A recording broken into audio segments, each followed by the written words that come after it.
Assalamualaikum warahmatullahi wabarakatuh. Selamat datang di channel YouTube Belajar Bersama. Jangan lupa like, komen, dan subscribe ya. Pada video kali ini kita akan membahas istilah-istilah penting SNMPTN 2022. Nah, ini untuk adik-adik yang sekarang kelas 12 SMA, sangat penting untuk mengetahui apa sih istilah-istilah SNMPTN tahun 2022. Ada yang pertama yaitu daya tampung. Daya tampung itu adalah jumlah pendaftar yang akan diterima di prodi. Nah, ini juga biasa disebut sebagai kuota. Jadi ini penting ada yang ketahui. Di SNPTN 2021 misalnya, pendidikan dokter Universitas Gadjah Mada, daya tampungnya sebesar 44.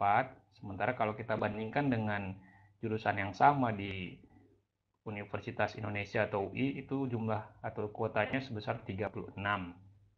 Nah, pertanyaannya, kira-kira bisa nggak sih Kak daya tampung ini melebihi yang diterima? Nah, misalnya tadi UGM itu mintanya 44, bisa nggak sih terima 45? Nah, di beberapa kasus ini bisa terjadi ya adik-adik. Kenapa? Biasanya terjadi karena ada dua siswa yang nilainya mirip atau hampir sama. Nah, ini kembali lagi tergantung kebijakan dari kampus itu ya. Tidak semua kampus juga membolehkan, namun kita kembalikan ke kampusnya.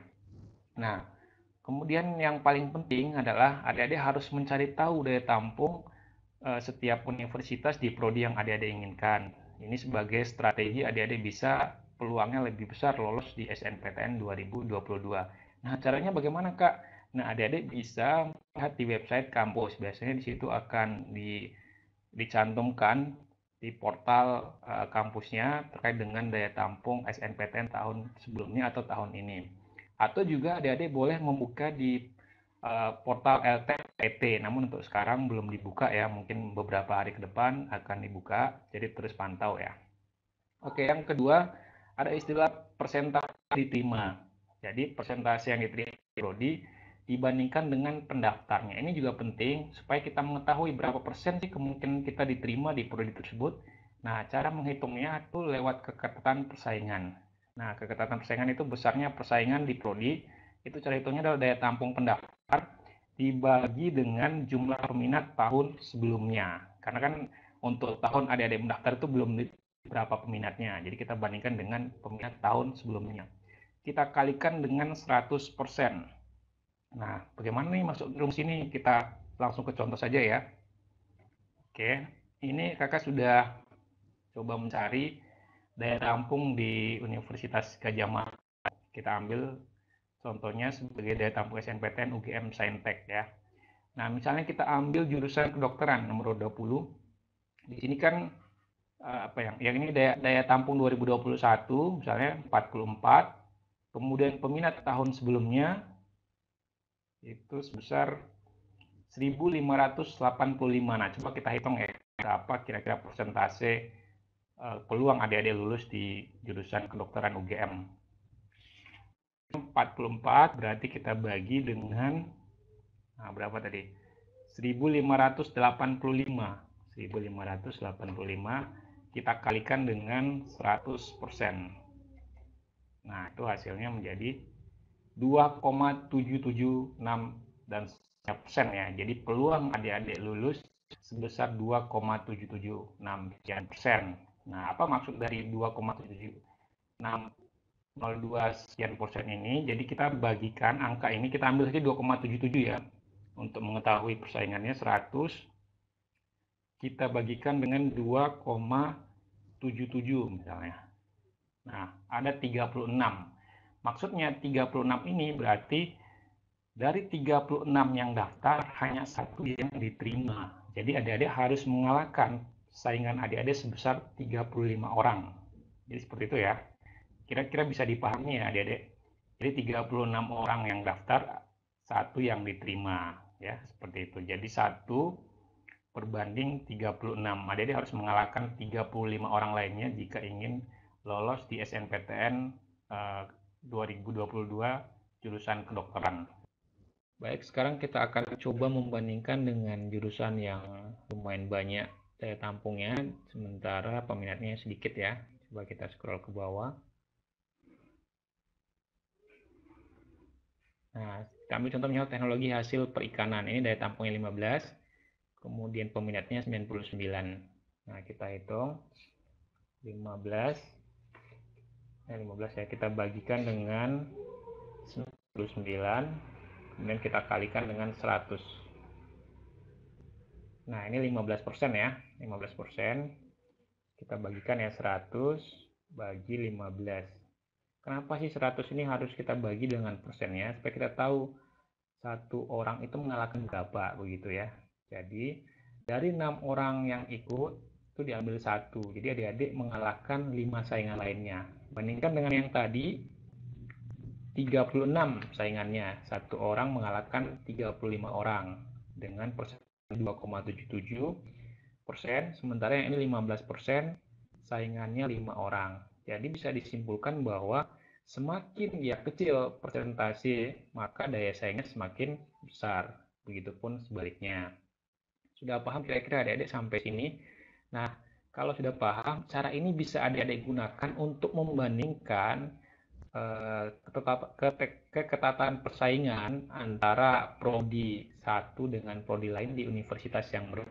Ini salah satu contoh saja, walaupun kita memberikan contoh antara prodi yang berbeda memang kelihatan cukup signifikan, tapi silakan adik-adik bandingkan, misalnya adik pengen ngambil kedokteran, silakan cari tahu dulu daya tampung kedokteran di kampus lain yang tujuan adik-adik, kemudian bandingkan dengan daya tampung dan peminat di kedokteran pada universitas satunya, lalu bandingkan dengan cara yang tadi itu. Nah, lihat yang mana yang memiliki peluang lebih besar antara dua universitas tersebut. Oke, sekarang kita akan kembali ke slide ini. Nah, di sini kakak sudah memberikan informasi 10 jurusan Saintek terketat di SNPTN tahun 2021. Nah, untuk tahun 2022 nanti sambil kita menunggu postingan dari LTMPT ya. Nah, ternyata dan yang urutan pertama adalah teknologi informasi Universitas Padjadjaran, di mana keketatannya 1:100. Jadi dari 100 orang yang daftar diambil satu. Ada mengalahkan 99 orang. Ini cukup ketat adik-adik, jadi bukan maksud kakak untuk mendiskredit kemampuan atau nilai adik-adik, namun kita juga harus punya strategi untuk lulus lebih mulus dibandingkan dengan di sini ya, karena ini sangat ketat sekali. Kemudian yang kedua ada jurusan farmasi Universitas 11 Maret 1:91 orang. Jadi yang satu ini harus mengalahkan 90 orang lainnya kalau ingin lulus di sini. Kemudian ada keperawatan Universitas Sultan Ageng Tirtayasa 1:80. Ini mengalahkan 79 orang, cukup ketat. Dan ada jurusan farmasi Universitas Yakuala 1:79. Nah, ini maksud kakak di jurusan yang sama ada farmasi.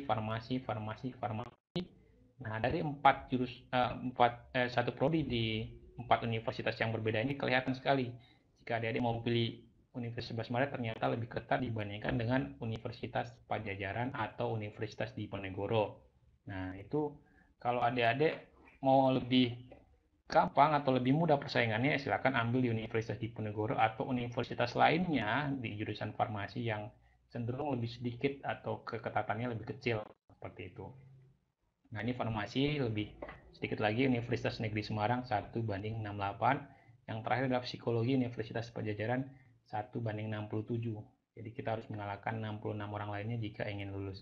Jadi ini gambaran secara garis besar ada 10 jurusan paling favorit di Prodi Saintek, ya, di mana keketatannya sangat ketat ya kalau dilihat dari angka-angka ini. Jadi mudah-mudahan adik-adik kalau mau melihat peluang lebih besar, carilah yang keketatannya itu sedikit ya, misalnya 1:6 seperti yang jurusan tadi 1:6, tentu di universitas yang adik-adik impikan juga ya. Nah, bagaimana dengan sosum? Jadi 10 jurusan sosum terketat di SNPTN tahun 2021 ini sumbernya di kanal YouTube LTMPT. Nah, ini yang pertama manajemen Universitas Negeri Jakarta 1:128. Bayangin, adik-adik harus bersaing dengan 127 orang. Cukup ketat ya. Manajemen Universitas Padjadjaran 1:109. Ilmu komunikasi Universitas Negeri Jakarta 1:109. Kemudian ada ilmu komunikasi juga di Universitas Padjadjaran 1:101. PGSD. Dan manajemennya cukup diminati oleh banyak calon mahasiswa baru ya yang ingin berkuliah. Nah, ini Universitas Gadjah Mada 1:58. Jadi Nanti kalau adik-adik bimbang nih mau milih Universitas Negeri Jakarta atau Universitas Gadjah Mada di jurusan manajemen. Nah, kalau dilihat dari angka-angka ini, kakak saranin ngambil di UGM saja, manajemen Universitas Gadjah Mada, karena keketatannya lebih kecil dibandingkan dengan yang ada di Universitas Negeri Jakarta. Seperti itu. Nah, tentu adik-adik juga selain keketatan juga banyak pertimbangan lain, namun ini adalah salah satu cara untuk melihat peluang adik-adik masuk atau tembus di SNPTN tahun 2022. Baiklah, demikian video kali ini. Semoga gambar sedikit ini bermanfaat buat adik-adik untuk menentukan pilihan di SNPTN tahun 2022. Kakak doakan semoga mewujudkan mimpinya untuk berkuliah di jurusan dan kampus yang diimpikan selama ini. Wassalamualaikum warahmatullahi wabarakatuh.